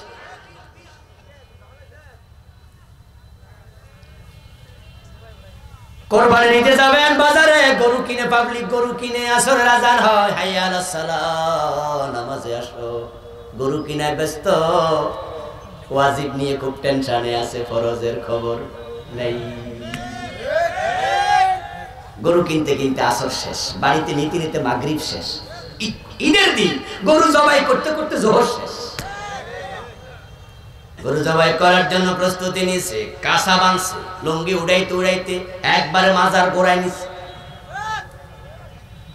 ও বন্ধু, কোরবান করা ওয়াজিব। আর 17 টাকা, কথা বলতে হবে, 17 টাকা কোরবান করা। উনি ওয়াজিব নিয়ে ব্যস্ত, ফরজের খবর নাই। আল্লামা সাইদি হুজুরকে ছাত্র জীবনে ওয়াজ করতে শুনছিলাম। তিনি মজা করে বললেন, একমত খোর, বড় বড় মোসওয়ালা, সেই মোষগুলো তোলা দিয়া দইরা মদ খাইতেছে। তো সাথে একজন জিজ্ঞাসা করে, ভাইজান এটা আবার কি খবর, কি করতেছেন? কয়, বেটা হুজুর কইছে মোষ লাগলে মাকরু হয়। কি হয়? কিন্তু খাইতেছে কি? হারাম। ওয়াজিব নিয়ে ব্যস্ত, ফরজের খবর নাই। আজকে নামাজ চলে যাচ্ছে, অথচ নেক আমলের মাঝে 1 নাম্বার নামাজ। রাসূলুল্লাহর বক্তব্য, যে ব্যক্তি ইচ্ছা করে নামাজ ছেড়ে দেয় তার ঈমান থাকে না। মান তারাকা সালাতাম মুতাআম্মিদান ফাকাদ কাফার। ইচ্ছা করে নামাজ ছেড়ে দিলে কুফরি হয়, কুফরি। বাইনাল মারই ওয়া বাইনাল কুফরি তারকুস সালাহ। কে মুমিন কে কাফের, সিনার আলামত শুধু নামাজ। যার নামাজ নাই তার ঈমান। ইবনে আব্বাস, ইবনে মাসউদ রাদিয়াল্লাহু তাআলা আনহুমা, দুজনের বক্তব্য একরকম। লা দীনা লিমান লা সালাতা লা। যার নামাজ নাই তার দিনটাই নেই। আমার ভাইরা, ওই নামাজ নিজে পড়লে শুধু হবে না। কোরআনের বক্তব্য, ওয়া আমুর আহলাকা বিসসালাহ ওয়াস্তাবির আলাইহা। নামাজ নিজে পড়তে হবে, পরিবারের লোকদেরকে পড়াতে হবে। সন্তানের বয়স 7 বছর, মসজিদে নিয়ে যাও, প্রশিক্ষণ দাও। 10 বছর হলে নামাজ না পড়লে পিটাতে হবে, এমন হাদিস আছে না নাই? কিন্তু আমরা তো 15 বছরে নেই না মসজিদে। বাবা নামাজে যায়, ফজরের টাইম, শীত, যুবক ছেলে ঘুমায়, কম্বলটা আরো টাইনা দিয়ে যায়। আর যারা মসজিদে বাচ্চা নেয় 7 বছর 8 বছর, বাচ্চা যদি একটু দুষ্টামি করে আমাদের চোখ রাঙ্গায়া কথা বলা হয়, কে বাচ্চা মসজিদে গেছে, 7 বছর থেকে নামাজের প্রশিক্ষণ দিতে হলে মসজিদে বাচ্চা নেয়া দরকার আছে না নাই?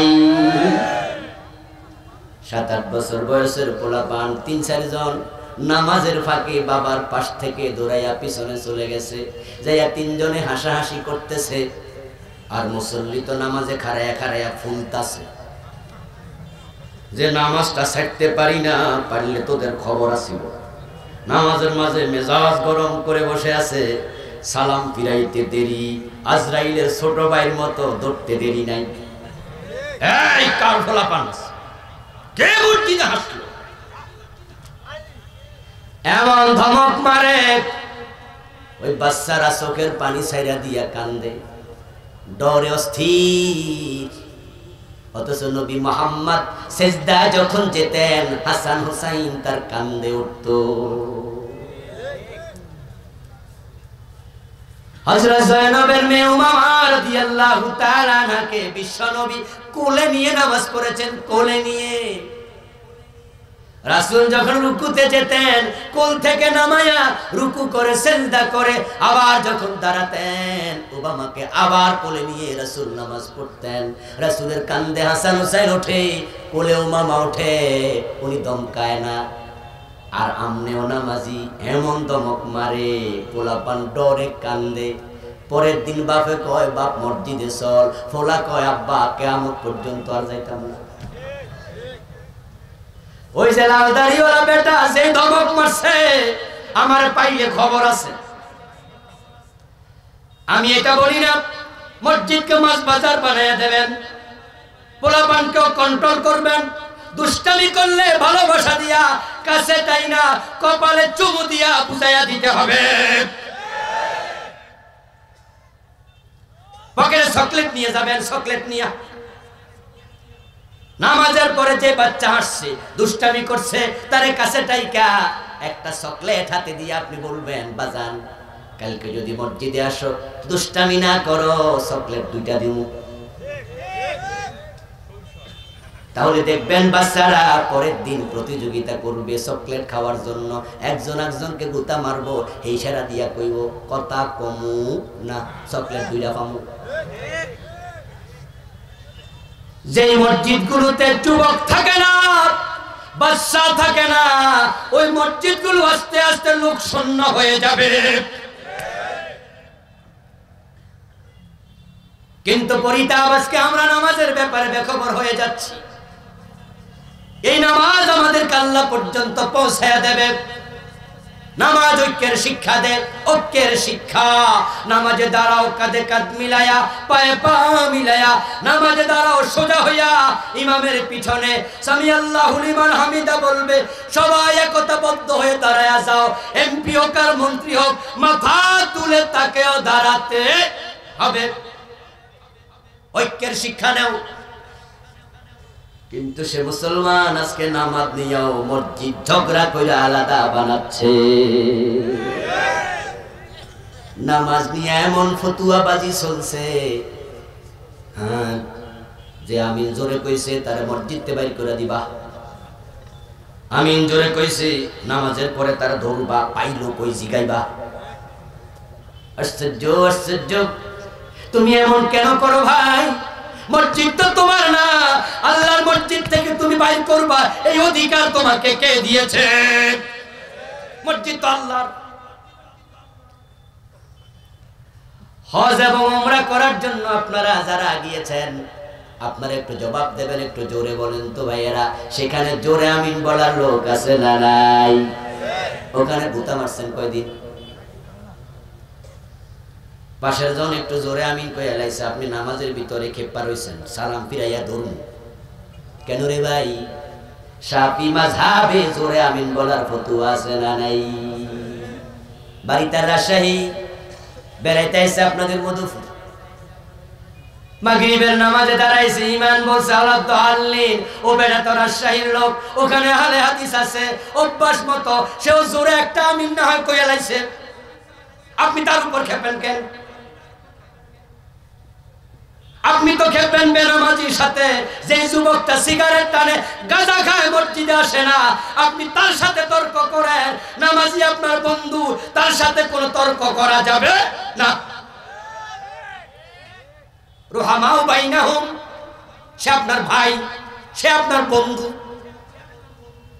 হ্যাঁ বন্ধু, যদি কোনো বিষয়ে ভুল আমল করে, আপনি যদি মনে করেন তার আমলটা হাদিসে নাই, তাহলে তাকে সংশোধন করার জন্য হাসি মুখে কথা বলতে হবে। আপনি তার সাথে বসেন, ভাই বাড়ি কই? ভাই তুমি যে আমলটা করছো, তোমাকে আমি দেখছি মসজিদে, খুব খুশি হয়েছি, কিন্তু তুমি টুপি ছাড়া নামাজ পড়ছো। যদি টুপি মাথায় দিতা, তোমারে দেখতে আরো ভালো লাগতো। কিন্তু ভালোবাসা না নিয়া টুপি ছাড়া নামাজ পড়ে, সব বড়া করে কয়, এই মিয়া কি নামাজ শিখছো, টুপি কই? এ তো মসজিদে আইছে, যে আইছে না তার কি খবর? আজকে বিভক্তি বড় পাটল ধরিয়ে দিয়েছে মুসলমানের মাঝে, মসজিদ পর্যন্ত আলাদা হয়ে যাচ্ছে। আমি আপনাকে বলতে চাই, যদি কারো ভুল দেখেন, সে আপনার মুসলিম ভাই, ভালোবাসা নিয়ে আগে যাবেন। ভুল সংশোধনের পদ্ধতি দুটি, একটা হলো ভালোবাসার সাথে, আরেকটা হলো তিরস্কারের সাথে। কোনটা করা উচিত? এক ব্যক্তি বাজারে আসছে, বাড়ি থেকে বের হয়েছে, আয়নাটা দেখে নাই, কপালের মাঝে কালো ময়লা লেগে আছে। এখন আপনি চান তার ময়লাটা কপাল থেকে আপনি মুছে দেবেন। পন্থা হলো দুটা, একটা হলো পকেট থেকে হাত রুমালটা বের করে সালাম দিয়া তার কাছে আইনা, ভাই আপনার কপালে একটু ময়লা আছে, মুছে দিলাম, হাত রুমাল দিয়ে ডলা দেন। এই লোকটা চিরদিন আপনাকে ভালোবাসার সাথে স্মরণ করবে। আর যদি পা থেকে স্যান্ডেল খোলেন, তুমি একটু দাঁড়াও, তোমার কপালে ময়লা, জুতা খুইলা মুছে দে, মাইর খাওয়ার সম্ভাবনা আছে না নাই? ও বন্ধু, তার কপাল মুছতে তুমি কেন রুক্ষ হইলা? কেন তুমি ঝগড়াটে হয়ে গেলা? এই লোকটার কপাল মুছতে যাইয়া সম্পর্ক তোমার বাড়ছে না আরো কমছে। অথচ মুসলমান তো মুসলমানের সাথে মহব্বত বাড়াবে। এই কষ্ট থেকে আমি নামাজের উপর একটি কিতাব লিখেছি, গত সপ্তাহে মার্কেটে এসেছে। হাদিসের বৈচিত্র্যে রাসূলুল্লাহর নামাজ, যত ইখতিলাফ, যত ঝগড়া পাসার, আমি সব হাদিসের আলোকে তুলে ধরার চেষ্টা করছি। আমার আশা এই কিতাব পড়ার পরে ঝগড়া কিছু হলেও কমবে ইনশাআল্লাহ। আলেম ওলামাদের কাছে হাত জোর করে বলে যায়, এমন ফতুয়া দিবা না যে ফতুয়া ঐক্য বিনষ্ট করে। আসো আমরা সব মুসলমান এক হয়ে যাই। 250 কোটি মুসলমান যদি এক হতে পারত, পৃথিবীর কোন দেশে মুসলমানের গায়ে ভয়ে কেউ আঘাত দিত না, সাহসী করত না। আল্লাহ কাবাকে দিয়েছে পৃথিবীর নাভিতে, পৃথিবীর মাঝখানে। মধ্যপ্রাচ্যের মুসলিম গুলোকে দিয়েছে কাবার চারপাশে। এবং পৃথিবীর যত খনিজ সম্পদ আছে 65% দিয়েছে আল্লাহ মুসলমানের হাতে। মুসলমান যদি এক হয়ে যায়, কালকে ওআইসির সম্মেলন ডেকে যদি ঘোষণা করতে পারে, আমেরিকা থামিয়ে দাও জালেমদেরকে, মায়ানমারের মুসলমান, কাশ্মীরের মুসলমান, সিরিয়ার মুসলমান, ইয়ামানের মুসলমান, আফগানিস্তানের মুসলমান, ফিলিস্তিনের মুসলমান, তাদের গায়ে যদি ফুলের আচর পড়ে, আমরা তেল দেব না, তেল দেব না, তেল দেব না। 57 মুসলিম রাষ্ট্র একমত হয়ে যাও, 6 মাস পরে জালেমদের বিমান আকাশে উঠবে না।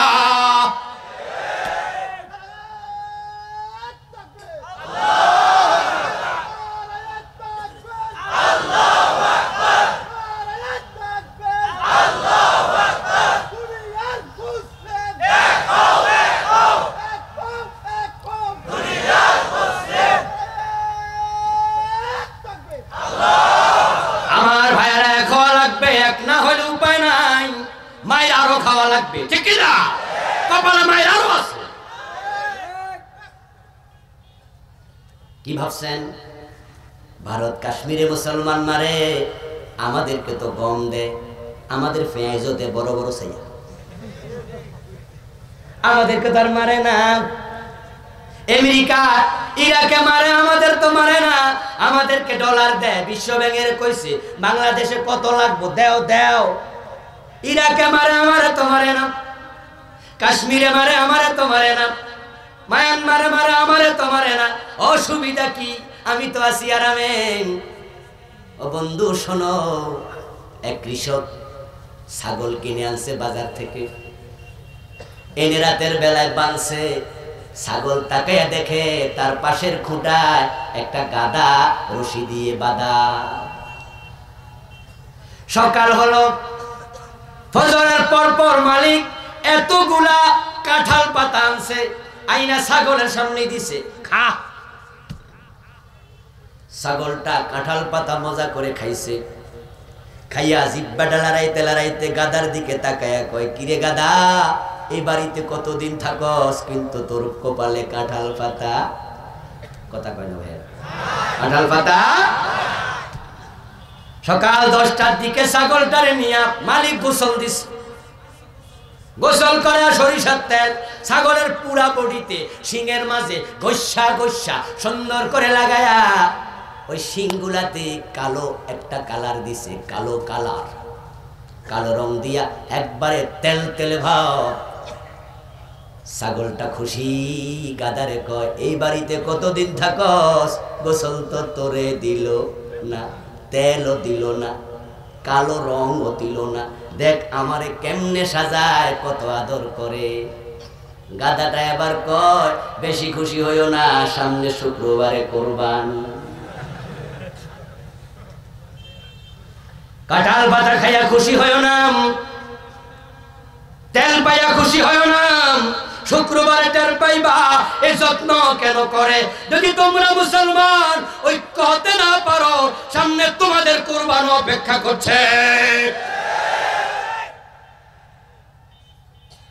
মায়ানমারের মুসলমানদেরকে পিটাইছে, তাদের পলানোর জায়গা হয়েছে, বাংলাদেশে আইছে। তোমাদেরকে পিটাইলে কই যাইবা? যাওয়ার জায়গা নাই। আলেম ওলামা বিভক্তি তৈরি করবেন না। অমুক কাফের, অমুক পাশে, এই ওয়াজ না, বরং মুসলমানকে এক করতে হবে। আলেমদের মাঝে ঐক্য না থাকার কারণে আজকে কওমি মাদ্রাসা, আলিয়া মাদ্রাসার বিরুদ্ধে প্রকাশ্যে বক্তৃতা শুরু হয়েছে। মাদ্রাসা যারা পড়ে তারা নাকি গবেট।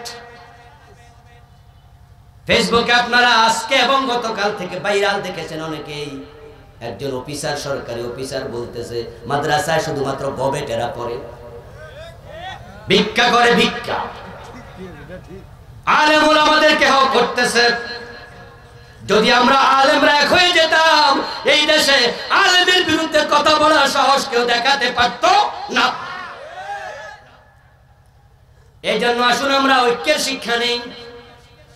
আল্লাহ পাক রব্বুল আলামিন ঈমান এবং নেক আমলকে সঙ্গী করে আমাদের সকলকে জান্নাতে যাওয়ার তৌফিক দিন। সবাই বলুন আমিন। হাদা মা ইনদি ওয়াল ইলমু ইনদাল্লাহ আলাইহি তাওয়াক্কালতু ওয়া ইলাইহি উনীব। আল্লাহ হাফিজ। আমরা দোয়া করে একসাথে বিদায় নেব ইনশাআল্লাহ। একজন ভাই একটি প্রশ্ন করেছেন, জবাব দেব?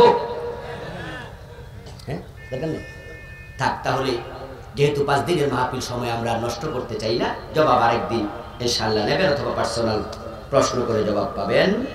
স্টেজে আমার লেখা শিরক, বিদআত এবং নামাজের 3টি বই আছে, দোয়ার পরে যারা নিতে চান পাবেন ইনশাআল্লাহ। আল্লাহুম্মা আমিন। اللهم أنت السلام ومنك السلام تباركت يا ذا الجلال والإكرام ربنا لك الحمد كما ينبغي لجلال وجهك وعظيم سلطانك والصلاة والسلام على نبينا محمد وآله وأصحابه أجمعين رب ارحمهما كما ربياني صغيرا أي رب العالمين আজকের মাহফিল তুমি কবুল করে নাও। আমরা যারা এসেছি আমাদের জীবনের গুনাহগুলো মাফ করে দাও। আমাদের সালাম তোমার বন্ধুর রওজা মুবারকে পৌঁছায়া দাও। ইয়া আল্লাহ, আজকের মাহফিলের সম্মানীয় সভাপতি মুহতারাম মাওলানা মুস্তাফা কামাল হুজুরের নেক হায়াত দারাজ করে দাও। হুজুরকে দ্বীনের জন্য কবুল করে নাও। ইয়া আল্লাহ, হুজুর মুরব্বী মানুষ, আমাদেরকে সারাক্ষণ বসে সময় দিলেন, তার এই সময়টুকুকে নাজাতের ওসিলা হিসাবে কবুল করে নাও। আয় রাব্বাল আলামিন, সম্মানীয় প্রধান অতিথি অবসরপ্রাপ্ত লেফটেন্যান্ট কর্নেল আসাদুল ইসলাম আজাদ ভাই এই মাহফিলের জন্য 1 লক্ষ টাকা দান করেছেন। হে আল্লাহ, তাফসীর করার জন্য যে ঘর দরকার, অফিসে মিটিং করার জন্য ঘর করে দেবেন ওয়াদা করেছেন, মেহেরবানি করে তার এই দান তুমি কবুল করে নাও।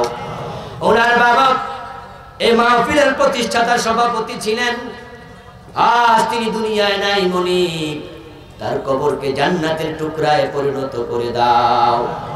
হে রাব্বাল আলামিন, এই মাহফিলের জন্য যারা টাকা দিলেন, পয়সা দিলেন, বুদ্ধি দিলেন, পরামর্শ দিলেন, মাহফিলে এসে মাহফিলকে সফল সার্থক করলেন, সবাইকে কোরআনের বন্ধু হিসাবে কবুল করে নাও। হে রাব্বাল আলামিন, আর 2 দিন মাহফিল হবে, উত্তম পরিবেশে মাহফিল সমাপ্ত করার তৌফিক তুমি তাদেরকে দিয়ে দাও। হে আল্লাহ, বাংলার জমিনকে কোরআনের জন্য কবুল করে নাও। এই জমিনে কোরআনের রাজ তুমি কায়েম করে দাও। কোরআনের কথা বলে যারা মাজলুম, তোমার সব মাজলুম বান্দাকে জুলুম থেকে নাজাত দিয়ে দাও। হে আল্লাহ, কোরআনের পাখি খাঁচায় বন্দি মুনিব, হে আল্লাহ, গভীর রাতে দোয়া করছি, আল্লাহ কোরআনের পাখিকে কোরআনের ময়দানে আবার ফিরাইয়া দাও। হে রাব্বাল আলামিন, দুর্গাপুর বাজারের যত ব্যবসায়ী আছেন, হে আল্লাহ, মাহফিলের জন্য সবাই কন্ট্রিবিউশন আছে, এই ব্যবসায়ীদের ব্যবসায় বরকত দিয়ে দাও, বিপদ মুসিবত থেকে তাদেরকে সালামতি দিয়ে দাও। যে এলাকায় বসে দোয়া করছি মনিব, এই এলাকা থেকে তোমার যত বান্দা বান্দি চলে গেছে ঈমান নিয়ে, সবার কবরে হাদিয়া পৌঁছায়া দাও। হে আল্লাহ, যারা অসুস্থ আছি সুস্থ করে দাও, পরিবার পরিজন আত্মীয় স্বজন অসুস্থ, একজন ভাই তার আত্মীয়ের জন্য দোয়া চেয়েছেন।